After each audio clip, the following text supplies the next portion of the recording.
Рафлан здорово, с вами как всегда Малурчик. В игре Frogpunk в момент, когда новичок абсолютно ничего не знает о лансерах, у него есть выбор купить одного из 8 лансеров. Одна из таких может подкупить некоторых новичков своей внешностью. Серкет. Имя по лору Сьюзен Рэмзи. Сегодня я разберу ее на составляющие и расскажу вам о некоторых фишечках. Это уже третий мой гайд из разряда сильнейших персонажей для новичков. Я настоятельно рекомендую вам посмотреть первые два видеоролика, ведь даже если вы не будете играть на тех персонажах, вы все равно должны знать все их секретные техники, ну и конечно нечестные приемы, которые сочетаются с другими персонажами. Первая способность: от станции к станции. Серкет создает песочную сущность, через которую она может видеть. С его точки зрения мир окутан песком, а враги выделяются словно бушующие вихри. Этим колобком можно управлять и передвигаться, а также телепортироваться на его место в любой момент времени. Враги могут уничтожить колобка, и тогда Серкет вернется обратно в свое тело, но вы можете помешать этому, постоянно прыгая. Во время действия способности мини-карта становится бесполезной.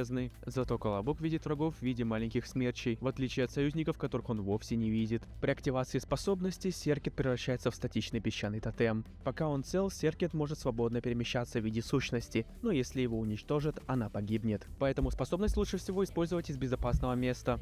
При выходе из формы колобка по какой-то причине нет анимации смены оружия, но есть вот эта анимация, которая тоже очень долгое время не позволяет нам стрелять. Это время равно примерно секунде. Вот стандартный пример использования этой способности. Один из топ-игроков на Серкет игнорирует турель, которая здесь установлена, и по разведданным телепортируется в безопасное место и, естественно, киляет противника. Колобок может пролетать через телепорты. Кстати, ребятки, можете меня поздравить, у меня недавно появилась монетка на ютубе. Это значит, что теперь вы можете спокойно оформлять спонсорство. Минимальная поддержка стоит 25 рублей. Пока что спонсоров 0, поэтому упоминать некого. Вторая способность: владычица золотой пыли.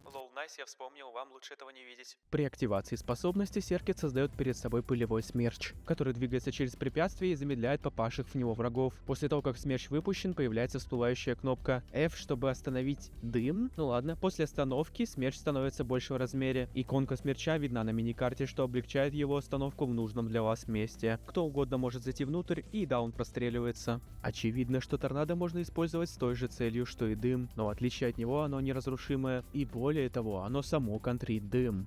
Эта способность работает как стена и не позволяет нам ослепляться от слеповых гранат. В теории вы можете комбинировать эту способность со своей первой, а именно передвигаться вслед за торнадо. Но в форме колобка вы не можете остановить торнадо. Проявив свою фантазию, вы можете использовать сочетание этих двух способностей разными способами. Например, остановить торнадо и телепортироваться внутрь него. Также не забывайте, что любой союзник может зайти в ваше торнадо. Например, как я уже говорил в прошлом гайде, Кисмет может залететь в ваше торнадо с помощью своей ульты и сразу же прокинуть слеповушкой. Затем ветра используются как укрытие, враги слепятся и можно спокойно пушить из торнадо. У ветров нет гравитации, поэтому следите, с какой высоты вы их кидаете. Третья способность — дилемма. Серкет кидает волшебный квадратик, который создает воронку в месте попадания. Она хорошо притягивает врагов к своему центру. Противник может запросто из нее выпрыгнуть, если использует даже слегка заряженную атаку ближкой в прыжке, но обычно Серкет не позволяет такой роскоши. До патча абсолютно все использовали имбовое сочетание пистолета с зажигательной гранатой и наших зыбучих песков. После патча пистолет немного ослабили, и теперь у него всего лишь одна граната вместо двух, но сочетание от этого слабее не стало. Способность дилемма считается снарядом, а поэтому видна на миникарте, когда вы ее бросаете, как и любая граната. После приземления зона, в которую она попала, также показывается на миникарте. Если ты досмотрел до этого момента, то значит ты входишь в 21% зрителей, которые досмотрели до конца. Секретная фраза этого ролика — колобок на Б.